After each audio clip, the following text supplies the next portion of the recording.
क्या 2024 के लोकसभा चुनाव को लेकर के ये बैठक चली है? देखिए, आज जिला अध्यक्षों की बैठक है और सभी जिला अध्यक्ष हमारे पार्टी के जो भी हैं सब आए हैं।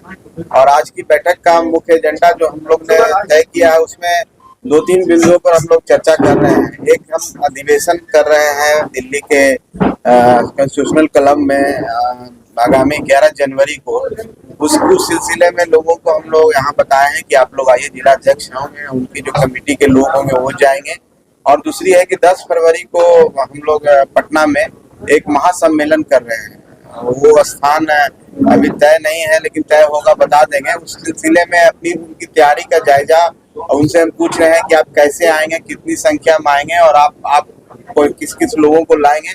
तो ये सारा बिंदुवार हमने उनसे ब्यौरा लिया है और सभी जिला अध्यक्ष का जो उत्साह हमने देखा और सब जिस हिसाब से बता रहे थे, लग रहा है कि हजारों की संख्या में 10 फरवरी को हमारे कार्यकर्ता आएंगे। जो पंचायत स्तर के कार्यकर्ता हैं, पंचायत स्तर के जितने भी कार्यकर्ता, हमारे बूथ स्तर के कार्यकर्ता, जो मेरा संगठन जितना बना है, सभी लोगों को हम लोग बुलाने का काम कर रहे हैं।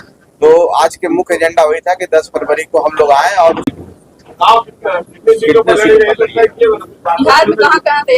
देखिए, ऐसा स्पेसिफिक अगर आज हमसे पूछेंगे कि हम आपको कौन सी सीटों पर लड़ेंगे, इसकी अभी जानकारी हम आपको नहीं दे पाएंगे। इसी नहीं है कि हमारी पार्टी तैयारी नहीं कर रही है और हम लोग की मंशा नहीं है, लेकिन एक एनडीए गठबंधन में हम लोग हैं। एनडीए घटक दल के जब तक एक साथ बैठ के बात नहीं होती है, जब राउंड टेबल बात नहीं होती है, तो कुछ भी आधिकारिक तौर पर कहना मुश्किल है।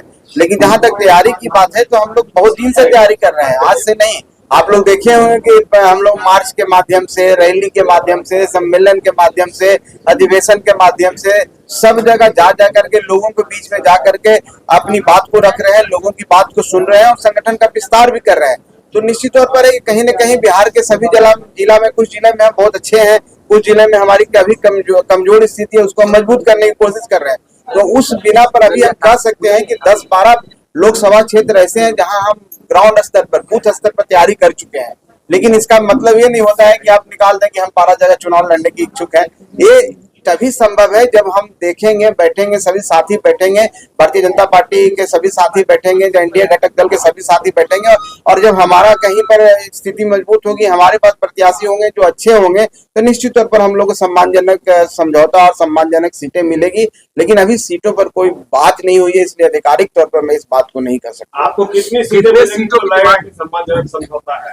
देखिए, मिशन बड़ा है, मिशन एक है, हम लोग को आदरणीय नरेंद्र मोदी जी को पुनः प्रधानमंत्री बनाना है। वो बन भी रहे हैं, देश को नेतृत्व कर रहे हैं। इसमें उनके प्रधानमंत्री बनने के लिए हम पार्टी कोई भी कुर्बानी करने के लिए तैयार है। इस पर कहीं पर हम पार्टी के द्वारा ऐसा नहीं कहा गया है और कहीं हम लोग नहीं कहते हैं कि हम इतने सीट पर ही लड़ेंगे। रिजिडनेस नहीं है, हम फ्लेक्सिबल हैं और समय आने पर, बहुत जल्द समय आने वाला है, उस समय आप सबको आधिकारिक रूप में बता देंगे हम कितनी सीटों पर लड़ रहे हैं। क्या होगा? कम से कम देखिए, कम का कोई पैमाना नहीं होता। आप जो कहना चाह रहे हैं वो नहीं है, कोई पैमाना नहीं है।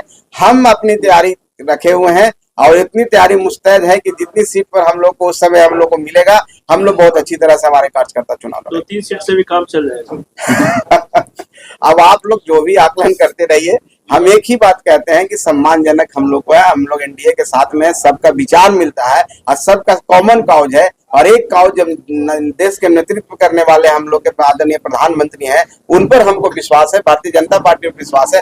बाकी कोई उस पर टिप्पणी नहीं हम कर सकते हैं। हम लोग साथ में है, साथ मिलकर लड़ेंगे और 40 से 40 जो बिहार की सीटें हैं, 40 सीट जीतने का काम करेंगे। अब बिहार से 40 सीट जाएगा, उसके लिए कलेक्टिवली हम लोग का प्रयास है। और मान के चलिए, परोक्ष रूप में हम लोग 40 सीट पर चुनाव लड़ रहे हैं।